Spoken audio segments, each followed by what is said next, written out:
Pak, kalau gambaran Desa Bulak dulunya itu kayak gimana, Pak? Wilayahnya itu ya memang dekat pantai, kemudian perumahannya itu pertama itu satu pemukiman berkelompok. Jadi satu RW berkelompok, masjid madrasah di tengah-tengah. Tanya orang-orang tua itu adalah sejajar dengan itu kampus Undip itu. Jadi sebelum Bela itu dulu katanya ada jalan ke sini sampai tembus Kedung. Nah ini Kalilanggar. Ini dulu itu sentral titik nolnya Desa Bulabar itu di Kalilanggar ini. Maka nanti kalau kita cek di GPS itu titik mentoknya di Kalilanggar ini. Memang dulu itu ada balai desa sejajar dengan sini. Jadi tahun 70, 80 itu balai desa di sini tempatnya.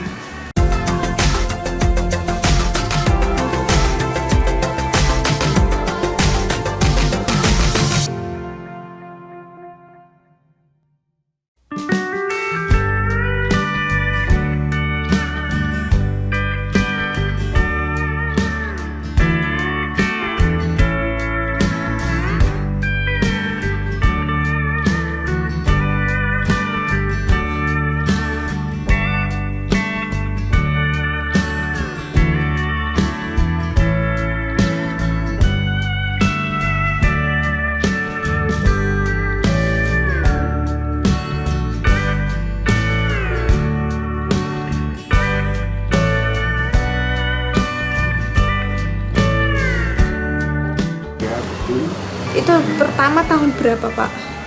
Setahu kami itu tahun 71. Tahun 71 waktu itu ada angin ribut kalau nggak salah. Sama sekecil tapi dengar-dengar orang tua seperti itu. Terus tahun 71, tahun 81, jadi 10 tahun kemudian. Yang tahun 81 itu mulai relokasi ke wilayah Bugil. Jadi makanya namanya Bulak menjadi Bulak Baru. Karena sekarang yang ditempati pemukiman adalah tanahnya orang Bugil, tanah sawah. Pak, kalau gambaran Desa Bulak dulunya itu kayak gimana, Pak? Secara wilayahnya Wilayahnya itu ya memang dekat pantai, kemudian perumahannya itu pertama itu satu pemukiman berkelompok. Jadi satu RW berkelompok, masjid madrasah di tengah-tengah. Ketika pindah tahun kedua 71 itu pindah ke timurnya itu berjajar. Jadi di situ ada jalan kabupaten, itu dia berjajar. Jadi di barat jalan itu rumah berjajar, mulai RT 1, 2, 3, 4. Tapi dulu masih RT 1. Terus berkembang menjadi 2 RT. RT-nya itu wilayahnya balai desa. Kalau sebelah utara itu RT 2, sebelah timur RT 1. Mengikuti arah jam itu. Tanya orang-orang tua itu adalah sejajar dengan itu kampus Undip itu. Jadi sebelum Bela itu dulu katanya ada jalan ke sini sampai tembus Kedung. Sampai tembus Kedung sini. Nah, kemudian ya perkiraan zaman Belanda, kemudian pindah karena abrasi, kemudian jalur semat itu, pantai semat yang lurus itu, di pantasan lurus itu sampai tembus ini. Kalau ini tahun 45, itu katanya dulu itu dilewati Pak Soekarno itu ketika beliau ziarah ke Mantingan. Itu lewati jalan ini. Dan banyak cerita dari orang-orang tua dulu itu, di sini pernah dibuat lubang-lubang untuk menghalau tentara sekutu ketika Jepang ingin aman di daerah Jepara. Kemudian ini hilang, nah, kemudian diganti dengan Jalan Jeratun Seluna. Nah, kemudian dimiliki kabupaten dan sekarang sudah pindah status menjadi jalan provinsi. Yang dulu pernah direncanakan Jalan Jepara Semarang itu. Ya semoga sesuai rencana awal katanya mau dibuat jalan tol kan. Ya, cuman makanya ini kan dipelebar. Ketika nanti dibuat jalan tol, maka peralatan besar lewatnya jalan ini. Dan alhamdulillah sekarang memang sudah dilewati kontainer, tangki-tangki bensin, BBM sudah lewat sini semua. kalau yang 71 abrasinya itu di mana, Pak? 71 berarti sekitar sinilah. Ini kan Kalilanggar. Ini Kalilanggar, ini pemukiman warga, ini Pantai Bulak Baru. Coba kita anu ya. Ya.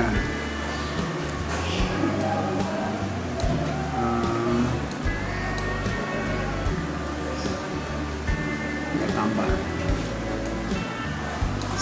Iya dulu lah sinilah. Ini sekitar tahun 71-an ini. Ini kan Kali Langgar.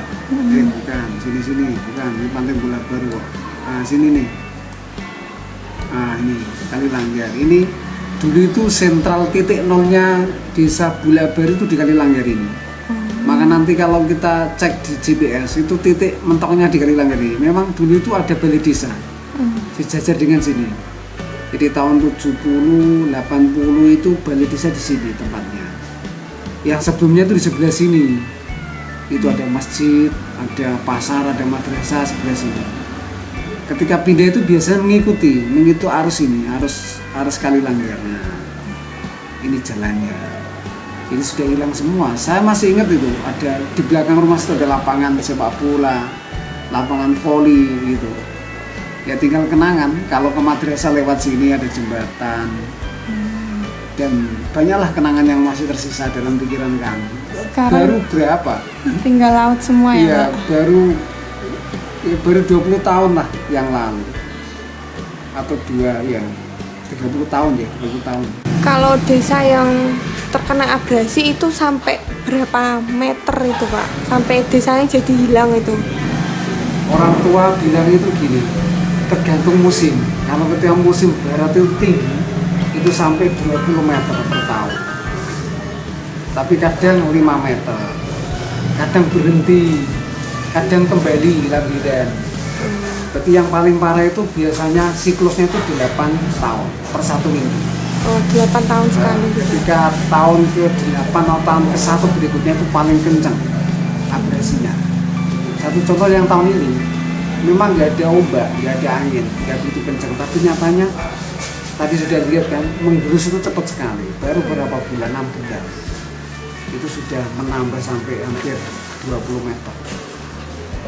Pak, berarti kerawanan abrasinya di Desa Bulak Baru tuh sekarang masih tinggi ya Pak? Iya, masih tinggi. Makanya kita punya anggaran untuk wisata. Sesuai dengan saran dari atasan kami, kecamatan dan pendamping desa itu memang dibahasakan ke sana. Jadi irasirus sekaligus menanggulangi abrasi dan peningkatan pendapatan keluarga Desa Bulak Baru dengan adanya wisata pantai itu. Nah, gitu. Tapi kalau warganya sendiri masih punya ketakutan terhadap bayang-bayang abrasi nggak Pak sampai sekarang? Iya, masih karena apa, terbukti tanah-tanah mereka yang masih digarap tambah itu tiap tahun berkurang. Iya, sebagaimana tadi jenengan lihat kan, kita tanggulangi dengan batu dan bambu. Itu awal inilah swadaya masyarakat mencegah itu. Mencegah adanya abrasi itu ya Pak? Bisa di samping ada dana desa untuk membantulah sebagian jalan dan lain sebagainya.